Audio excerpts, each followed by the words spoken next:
A-attack tayo ngayon sa TH12 using Queen Charge Lalo. Mahina pa naman ang major defenses niya kaya TH12 ang gagamitin natin. Sneaky. Queen, lapag na natin. Healers. Wall breaker.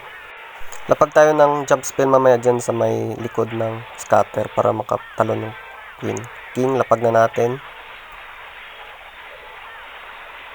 Okay, nandito lahat ng Tesla. Headhunter para sa enemy King. Na-burst na yung ability ng King. Kung nakikita nyo nga, nabasag yung wall. Kaya hindi tayo makakapag-jump spell dyan. Siguradong makapasok na yung Queen dyan. Kaya, i-reserve na lang natin yung jump spell natin mamaya. Rage. Rage natin si Queen. Para mabilis.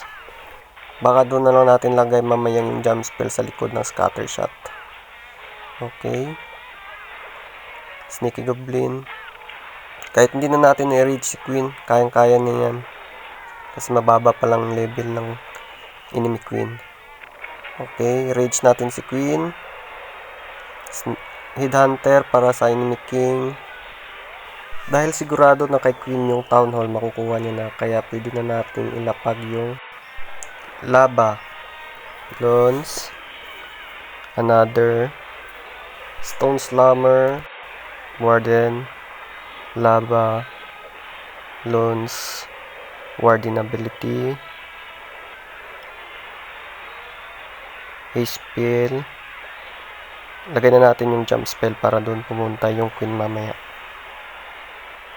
Okay. Haste natin ulit para mabilis. Headhunter para sa enemy RC. Freeze natin yung scatter shot. Na-force na doon yung ability ng Queen natin. Another haste para mabilis yung lone. Lapag na natin yung mga panlinis. Okay, wall break. Lagay na natin to. Okay, kuha na guys. Nakachamba tayo sa TH13 gamit yung TH12 using Queen Charge Lalo. May tatlong spell pa tayo na naswag. Lakas talaga ng Queen Charge Lalo. Nakadala pala tayo ng poison pero hindi natin yung nagamit kasi walang bantay yung kalaban. Nakachamba tayo. Queen Charge Lalo. Lakas talaga.